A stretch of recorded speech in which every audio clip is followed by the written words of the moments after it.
Assalamualaikum warahmatullahi wabarakatuh. Halo semuanya, selamat datang di video pembelajaran fisika modern. Hari ini kita akan membahas sebuah pertanyaan besar. Mengapa fisika klasik yang sudah dipelajari selama berabad-abad perlu diperbarui dengan fisika modern?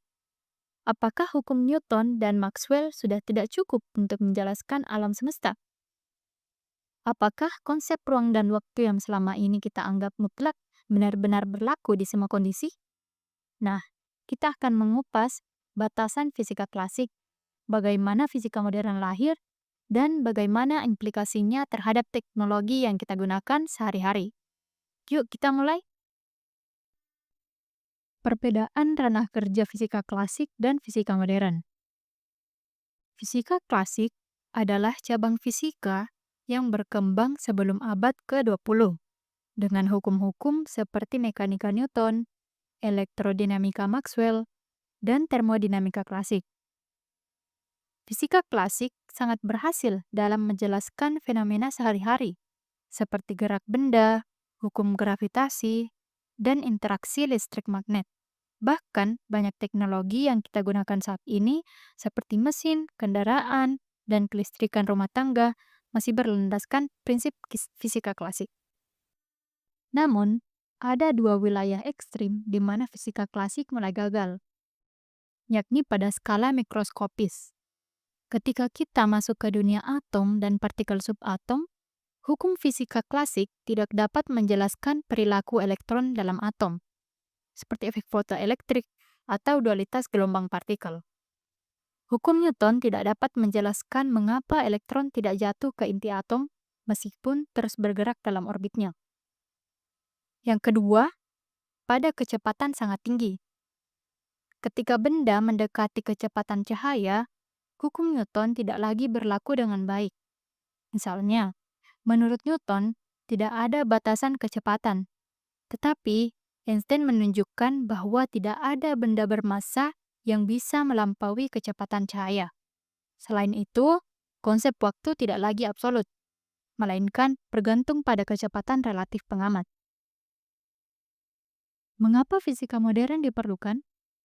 Fisika modern muncul dari kegagalan teori klasik dalam menjelaskan beberapa fenomena penting.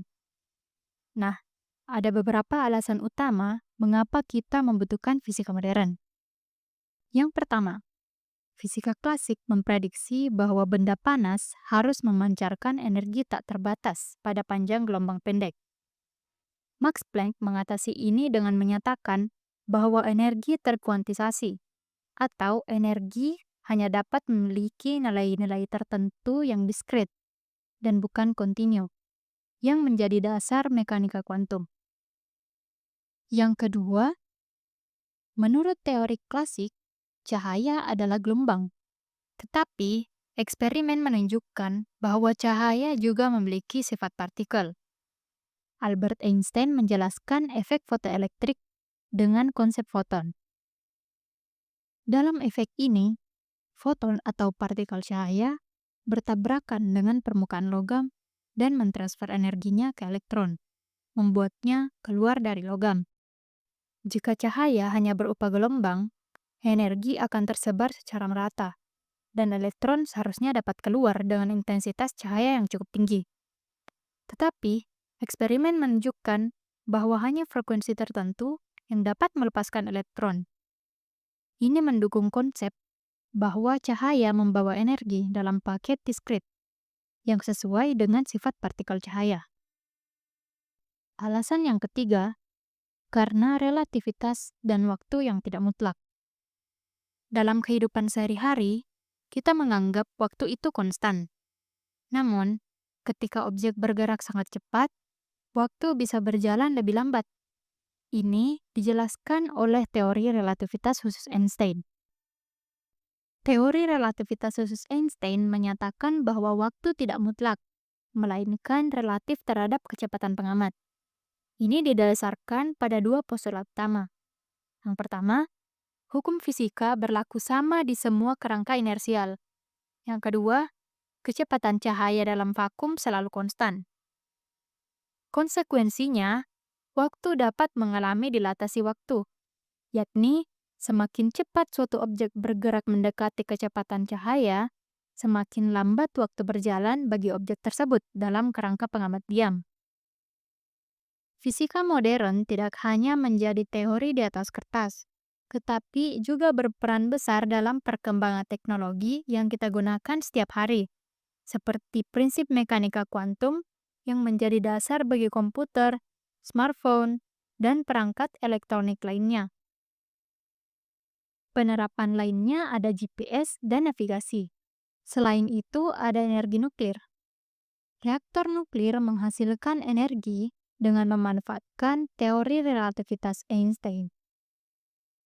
Jadi, kita sudah melihat batasan fisika klasik, kenapa fisika modern sangat penting, serta bagaimana fisika modern diterapkan dalam teknologi yang kita gunakan sehari-hari.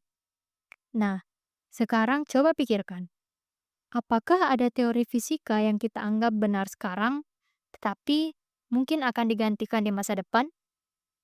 Ilmu pengetahuan terus berkembang, dan siapa tahu, mungkin kamulah yang akan menemukan teori baru. Jangan lupa like, share, dan subscribe. Sampai jumpa. Assalamualaikum warahmatullahi wabarakatuh.